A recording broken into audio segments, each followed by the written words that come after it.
నమస్తే welcome to Aadya TV. హిందుత్వ భావన తగ్గిందా? హిందువులు మోదీనే వద్దనుకుంటున్నారా?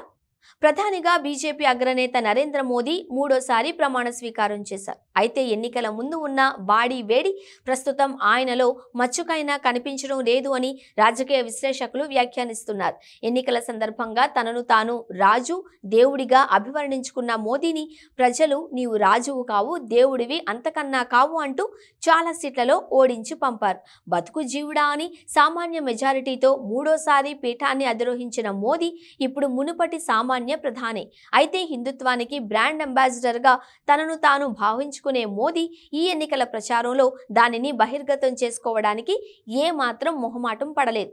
దాని పర్యవసానంగానే ఒక వర్గం వారిని నేరుగా తన ప్రచారంలో టార్గెట్ చేశారు.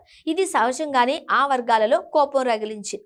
అయితే తాజాగా వెలువడిన సార్వత్రిక ఎన్నికల ఫలితాలను పరిశీలిస్తే ఆయన వాదాన్ని అటు హిందువులు కూడా పూర్తిగా అంగీకరించలేదు అన్న వాదన వినిపిస్తోంది.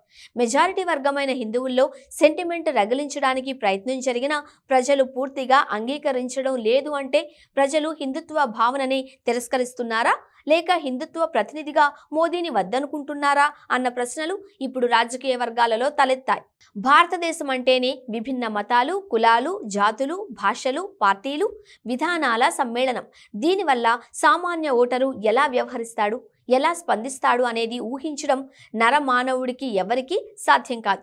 ఈ ఎన్నికల్లో హిందీ మాట్లాడే రాష్ట్రాలతో పాటు ఈశాన్య భారతంలోని కొన్ని చోట్ల బీజేపీ బాగా నష్టపోయినట్లు లెక్కలు చెబుతున్నాయి. 2014-2019 ఎన్నికల్లో బీజేపీపై విశ్వాసాన్ని ప్రకటించిన దళిత బహుజన కులాలు ఈసారి ఆ పార్టీపై నమ్మకం కోల్పోయినట్లు తాజా లెక్కలు చెబుతున్నాయి.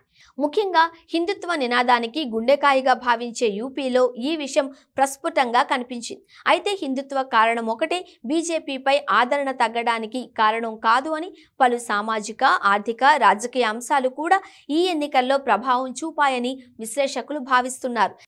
ఈ పరిణామాలను పరిశీలిస్తే సావర్కర్ హిందుత్వ భారత్ విజన్ పట్ల వ్యతిరేకతో, నెహ్రూ లౌకిక జాతీయవాదానికి అనుకూలంగానూ ప్రజలు స్పందించారనో, సామాజిక న్యాయం జయించాలన్న అంబేద్కర్ నినాదానికి మద్దతు తెలిపారనో భావించడం కష్టసాధ్యమవుతుంది అని వారు పేర్కొంటున్నారు.